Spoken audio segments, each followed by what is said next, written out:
Cypress 2, un faubourg de Dakar. Depuis 2006, le garage Femme Auto est l'un des 2 seuls au Sénégal à être géré par une femme.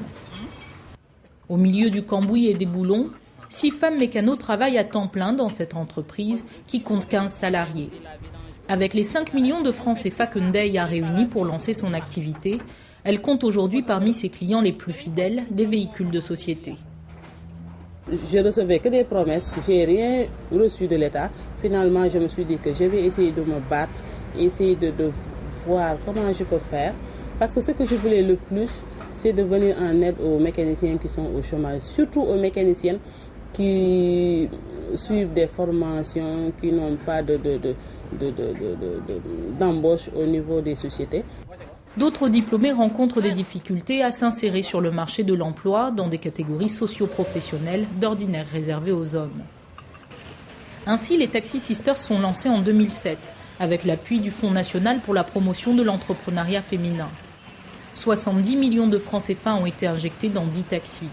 Leur recette moyenne quotidienne de 8 000 francs CFA devrait leur permettre de racheter leur véhicule dans 5 ans. Moi, j'ai toujours aimé faire du taxi de toute façon. J'avais envie de le faire quand j'avais 18 ans, mais ma mère s'y était opposée. La même année que Kumba, la garagiste, Mabel est diplômée en électronique. Après 3 ans de chômage, elle a été sélectionnée pour se reconvertir en Taxi Sisters. Tous les jours, de 7h à 9h, elle sillonne la ville et se heurte parfois encore à des collègues masculins sceptiques.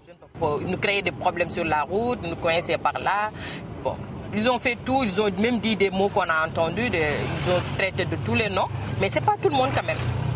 Pour lutter contre les stéréotypes auxquels sont confrontées les femmes actives, plusieurs institutions ont pris les choses en main. C'est l'exemple de la direction de l'entrepreneuriat féminin.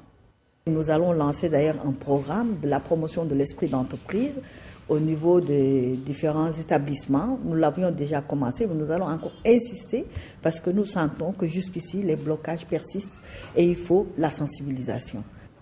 Malgré les discours et les encouragements, les exemples cités dans ce reportage restent isolés.